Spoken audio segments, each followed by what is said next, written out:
పునరుద్ధరించే machine Kakatiya కార్యక్రమానికి మొదటి రెండేళ్లలో కేసీఆర్ గారు శ్రీకారం చుట్టారు. మొదటి కేబినెట్ మీటింగ్లోనే 200 పెన్షన్ను ఇచ్చిన మాట ప్రకారంగా 5 అంతలు పెంచి 1000 రూపాయలకు పెంచింది ఆనాడు కేసీఆర్ గారి ప్రభుత్వం.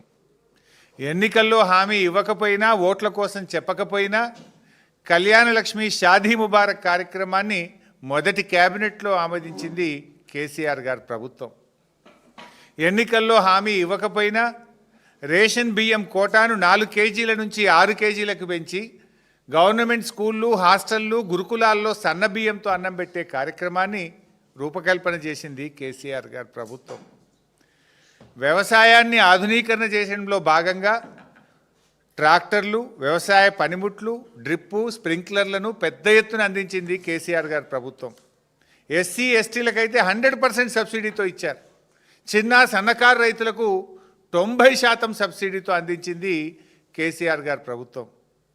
పారిశ్రామికవేత్తల్ని ఆకర్షించడానికి దేశంలోనే అత్యుత్తమమైన టీఎస్ ఐపాస్ పాలసీని తెచ్చింది కేసీఆర్ గారి ప్రభుత్వం.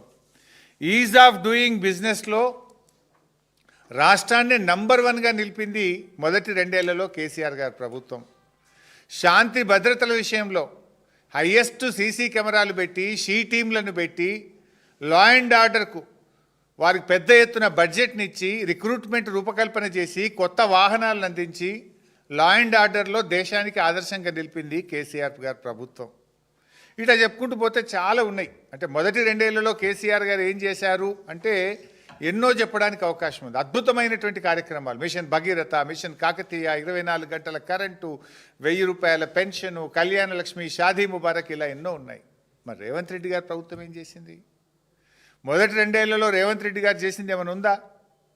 అసలు మొట్టమొదల ఫస్ట్ ప్రోగ్రాం, వాళ్ళ మేనిఫెస్టోలో ఉన్న మొదటి కార్యక్రమం, ఆయన ప్రమాణ స్వీకారం చేసిన తర్వాత చెప్పిన మొదటి మాట అదే తుసుమన్నది. ఏం చెప్పింది వాళ్ళ మేనిఫెస్టోలో? ముఖ్యమంత్రి గారు తన కార్యాలయంలో ప్రతిరోజు ప్రజల్ని కలుస్తాడు, ప్రజా దర్బార్ నిర్వహిస్తాము అని మేనిఫెస్టోలోని మొదటి పారాలో చెప్పారు. చివరికి జరిగింది ఏంది? ఆ రోజు ప్రమాణ స్వీకారం చేసేటప్పుడు రేవంత్ రెడ్డి గారు రోజు ప్రజా దర్బారు నేను నిర్వహిస్తా, సామాన్యులు సైతం వచ్చి నన్ను కలవచ్చు అని చెప్పి గప్పాలు కొట్టిండు. ప్రమాణ స్వీకారం చేసి ఒక్కరోజు మాత్రమే ప్రజాభవన్కి వచ్చిండు. ఇక మళ్ళీ పత్తా లేడు. తెల్లారి నుంచి మళ్ళీ ప్రజాభవన్కు రాలే. ఒక 4 రోజులు 5 రోజులు మంత్రులు వచ్చిండ్రు, తర్వాత వాళ్ళు కూడా బంద్ అయిపోయిండ్రు.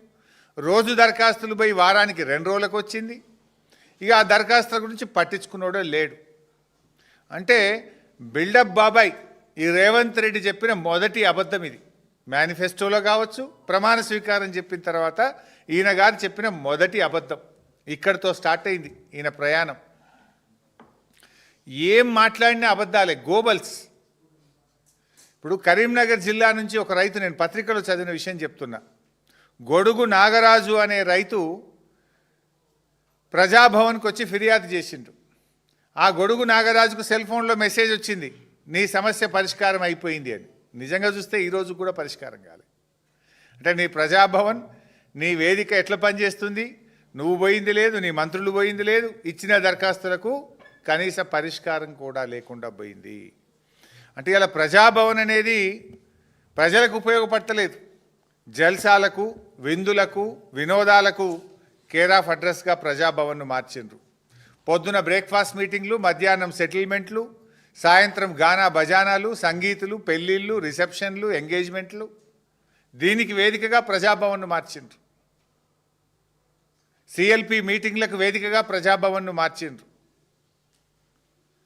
2 సంవత్సరాలుగా మీరు చెప్తున్నది అభివృద్ధి కాదు, అసమర్థత, పారదర్శకత కాదు, దోపిడీ, గ్యారంటీలు కాదు, గారడి. అంటే ఇది ప్రజాపాలన కాదు, ఇది నయవంచక పాలన. రేవంత్ రెడ్డి ఒక ప్రైవేట్ లిమిటెడ్ కంపెనీ పాలన ఇది. ఇలా నీ 2 ఏళ్ల పాలనలో బీఆర్ఎస్ ఎన్నో విజయాలు సాధించింది, నేను ఇందాక చెప్పాను. మరి కాంగ్రెస్ ఏం చేసింది? ఒక్కటన్నా ఉందా? ఆత్మస్తుతి, పరనింద. ఎంతసేపు సెల్ఫ్ డబ్బా కొట్టుకోవడం, కేసీఆర్ గారిని, బీఆర్ఎస్ నాయకులను తిట్టడం తప్ప నీ 2 ఏళ్ల పాలనలో ఒక్కటి చెప్పు నువ్వు. నేను 10 చెప్తున్నా. మిషన్ భగీరథ, మిషన్ కాకతీయ, 24 గంటల కరెంటు, కళ్యాణ లక్ష్మి, 1000 రూపాయల పెన్షను, 6 కిలోల బియ్యం. 2 ఏళ్లలోనే మేము చేసినాం ఇవన్నీ. నీ 2 ఏళ్లలో చేసింది ఒక్కటి చెప్పు, ఆత్మస్థుతి పరనింద తప్ప.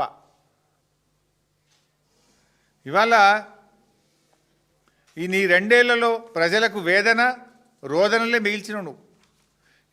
నీ 2 ఏళ్లలో నువ్వు రాగానే మెట్రో రైలు రద్దు అంటావు, ఫార్మాసిటీ రద్దు అంటావు, కేసీఆర్ గారు ప్రారంభించిన పథకాలు రద్దు అంటావు. కేసీఆర్ కిట్ రద్దు, న్యూట్రిషన్ కిట్ రద్దు, దళిత బంధు రద్దు అంటావు, గొర్రెల పంపిణీ రద్దు అయిపోతుంది, సీఎం బ్రేక్ఫాస్ట్ పథకం రద్దు అయిపోతుంది. పథకాలు రద్దు చేస్తావు, స్కీములు రద్దు చేస్తావు. కేసీఆర్ గారు ప్రారంభించినటువంటి రోడ్లు కావచ్చు, ప్రాజెక్టులు కావచ్చు, దాన్ని అన్నీ అటకెక్కిచ్చేసిండు. ఇవాళ కాళేశ్వరం ప్రాజెక్టు ఒక తక్కువలో తక్కువ 1% ఖర్చు పెడితే లక్షల ఎకరాలకు నీళ్ళు ఇచ్చే అవకాశం ఉంది. 80% పాలమూరు ప్రాజెక్టు పూర్తయింది. ఇవాళ అనేక రోడ్లు కావచ్చు, రెసిడెన్షియల్ స్కూల్ కావచ్చు, మెడికల్ కాలేజీలు కావచ్చు, అన్నీ కూడా అటకెక్కిచ్చేసినావు నువ్వు. ఇవాళ అందువల్లనే ఇవాళ హైదరాబాద్ బ్రాండ్ ఇమేజ్ ఆగమైపోయింది. పెట్టుబడులు పెట్టే సంస్థలు పునరాలోచనలో పడ్డాయి. నీ అపరిపక్వ వైఖరి వల్ల రాష్ట్ర ప్రగతి మసకబారుతా ఉంది. ఆదాయం ఎందుకు తగ్గుతుంది? కేసీఆర్ గారి 10 ఏళ్లలో రాష్ట్ర ఆదాయం అంతకంతకు పెరుగుతూ పోతే నీ 2 ఏళ్ల పాలనలో ఆదాయం ఎందుకు తగ్గిందో ఒక్కసారి ఆత్మవిమర్శ చేసుకో. స్టాంప్స్ అండ్ రిజిస్ట్రేషన్ ఇన్కమ్ ఎందుకు తగ్గింది? రోడ్ ట్యాక్స్ ఎందుకు తగ్గింది? రాష్ట్ర ప్రభుత్వ ఆదాయం కేసీఆర్ పాలనలో పెరిగింది ఎట్లా, నీ పాలనలో తగ్గుతుంది ఎందుకో ఒక్కసారి ఆత్మవిమర్శ చేసుకో. నువ్వు చిల్లర మాటలు కాదు మాట్లాడు, మనస్సాక్షిగా ఆత్మసాక్షిగా ఒకసారి రివ్యూ చేసుకో. నువ్వు ఇవాళ నీ పాలనలో ఏంది నువ్వు చేసింది? ఒకటన్నా మంచి పథకం ఉందా? ఇవాళ ఆర్గనైజ్డ్ కరప్షన్ ఒకటైతే జరిగింది. నీ పాలనలో ఒక మంచి పాలసీ అయితే తెచ్చినావు. ఏది? నీ కుటుంబానికి, నీ అనుముల బ్రదర్స్కు, నీ క్యాబినెట్కు మనకు వచ్చే పాలసీ తెచ్చినావు, ప్రజలకు కాదు. ఆర్గనైజ్డ్ కరప్షన్ ఇది ఈ రాష్ట్రంలో ఎప్పుడు లేదు. తెలుగు రాష్ట్రాల్లో ఈరోజు వరకు మనం కని విని చూడనటువంటి పాలసీ తెచ్చినావు నువ్వు. ఏంటి ఆ పాలసీ అంటే ఆర్గనైజ్డ్ కరప్షన్. ప్రతిదానికి ఇవాళ కరప్షన్ ఒక రేట్లు ఫిక్స్ చేసినావు నువ్వు. ఇవాళ ఎంత ప్లాన్గా ఆర్గనైజ్డ్గా కరప్షన్ అంటే బహుశా ఈ దేశంలో ఎక్కడో ఉండదు. కరప్షన్ నేర్పడానికి ఒక కాలేజ్ అంటూ పెడితే తెలంగాణ కాంగ్రెస్ పాలన ఒక సిలబస్గా మారుతుంది. This will become a model, A syllabus. Corruption ఎట్లా చేయొచ్చు అనడానికి రేవంత్ 2 ఏళ్ల పాలన ఒక సిలబస్గా బాగా సూట్ అవుతుంది.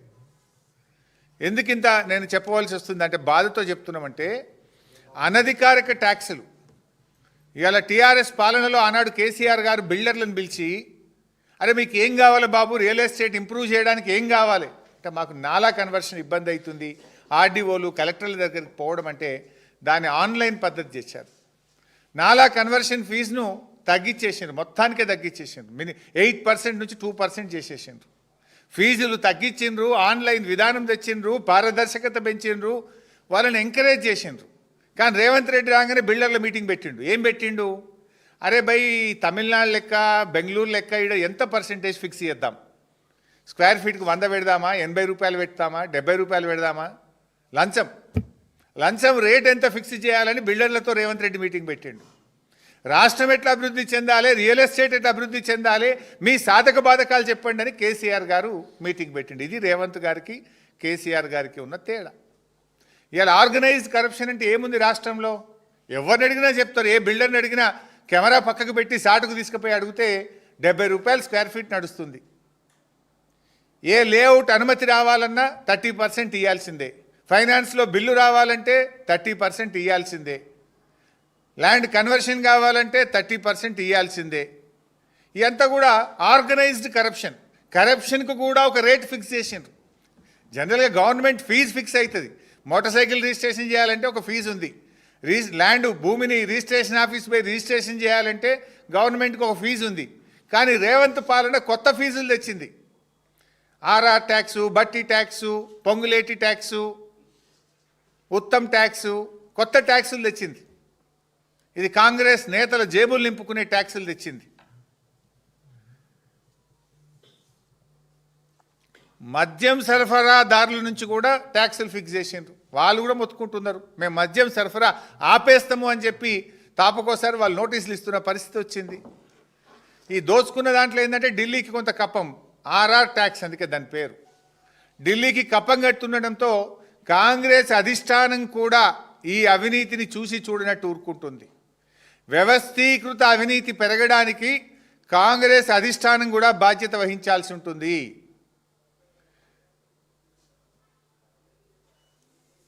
అసలు A to Z కుంభకోణం లేదే లేదుగా ఈ రాష్ట్రంలో. ఇందాక చెప్పినట్టు